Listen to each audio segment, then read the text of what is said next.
Olá, estamos aqui de novo com o nosso bate-papo católico e hoje você vai entender como é que do protestantismo você chega ao ateísmo.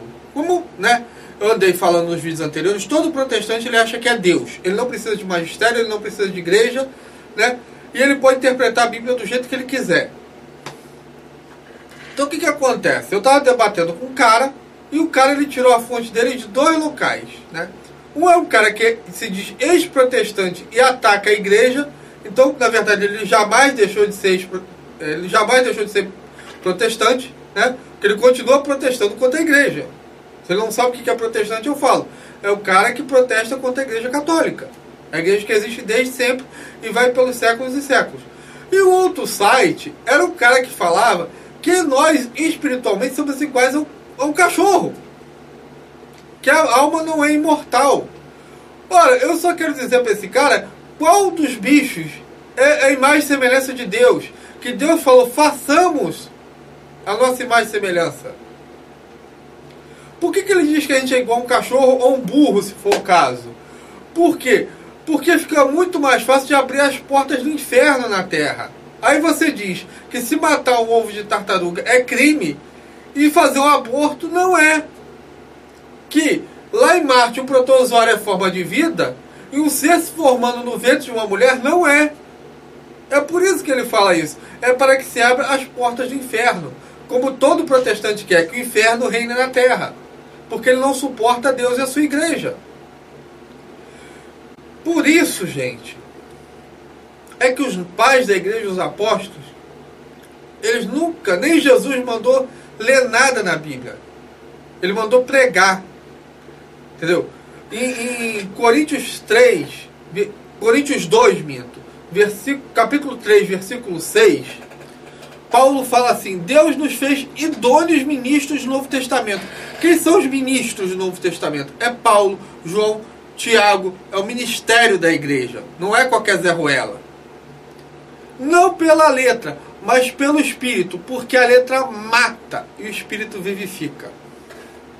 Quer dizer, o protestante com a sola escritura, ele só fica com a letra. Ele não vai com o Espírito que vivifica. Entendeu?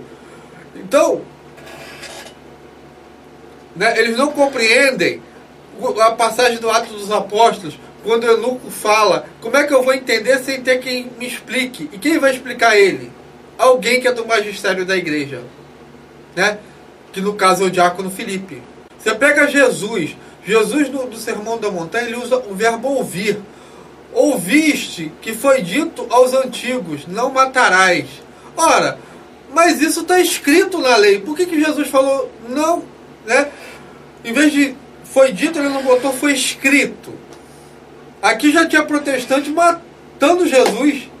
Que falou, isso é mentira, foi escrito. Como é que foi ouviste? Que Jesus fala, ide pregai. Era assim que era feito no tempo de Jesus. E assim que foi passado para a igreja. Ia-se lá e escutava na sinagoga a palavra de Deus, como o católico faz em toda a missa. O católico em toda a missa, ele escuta a palavra de Deus, como Jesus mandou. Ouviste. Porque a fé vem pelo ouvido, não vem pela leitura. Ninguém se auto-unge, ninguém se auto-batiza. Então como é que o protestante se auto-unge, se auto-batiza praticamente? Você pega, por que ele nega a imortalidade da alma? Se Jesus fala isso claramente na parábola do rico e do Lázaro, que Moisés, que Abraão está consciente.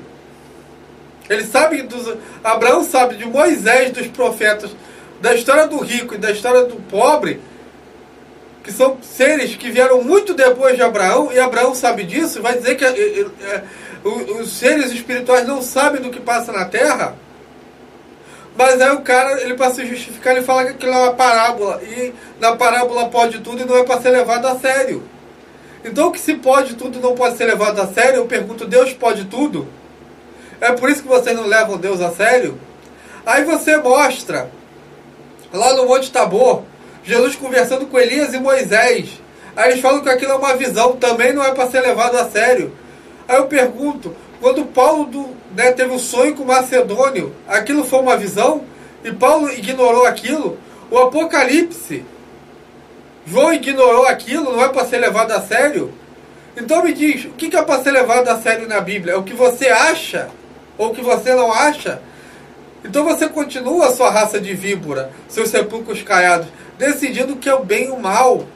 Vocês ignoram a igreja, vocês ignoram o magistério. Vocês jamais vão entender a Bíblia, a patrística, a profundidade do mistério de Deus sem a igreja, sem o magistério da igreja. Entendeu? Aí vem um retardado e fala assim, lá em João diz que a unção que nós recebemos é o suficiente. Mas quem se auto-unge? Como é que eles receberam essa unção da igreja, do magistério? Entendeu? Isso eles pulam completamente, eles ignoram completamente. Entendeu? Por quê? Porque eles se consideram Deus. Só que bate a realidade, eles se veem que eles não são deuses, como eles querem. Então, como eles não podem suportar que haja uma igreja, um magistério, né, e um Deus superior a eles, então é melhor ir para o ateísmo. Foi isso que Nietzsche fez. Nietzsche fez exatamente isso. Então o protestantismo, ele é uma forma de paganismo e posteriormente uma forma de ateísmo. Então, porque se ele diz que a alma não é imortal, ele vai chegar e questionar a Deus. Por que o Senhor então não destruiu o diabo? E não acabou com essa história toda? Deixou o homem ser tentado, ser o homem expulso do paraíso. Então você não é onipotente.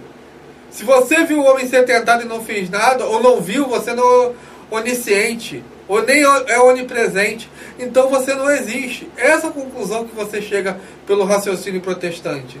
Essa porque tem o ex-protestante que ataca a igreja, porque ele vai ser ex-protestante? Não, e atacar a igreja? Você só se torna ex-protestante mediante o magistério e entendimento da igreja. Entendeu? Então esse é meu recadinho católico de hoje, né? E eu espero ter terminado esse tema, né?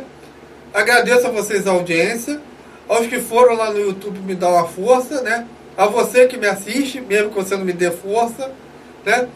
E vamos terminar aqui com uma oração a Deus, né? Que Ele ilumine, né? A nós católicos cada vez mais nessa cruzada de fé, e aos protestantes que eles saiam do erro deles e que eles parem de falar heresias e contra Deus e a Santa Igreja, entendeu? Que eles parem de desvirtuar as pessoas, né? Ou que eles, se eles são assim tão voltados à Bíblia, que eles sejam mais responsáveis por ela, né? Que já que a única coisa que eles seguem, eles têm que ser responsáveis, parar com as adulterações, parar com as livres interpretações, né? Mas aí é pedir para eles serem católicos. Então, né, vamos, né, fazer essa oração. Quem me acompanha sexta-feira, né, e às terças, o Emanuel está fazendo o terço, né? Então vamos terminar pedindo a Deus, a Nossa Senhora e todos os santos que nos iluminem na nossa caminhada. Amém. Né? Senhor, nos guie. Em nome do Pai, do Filho e do Espírito Santo. Amém.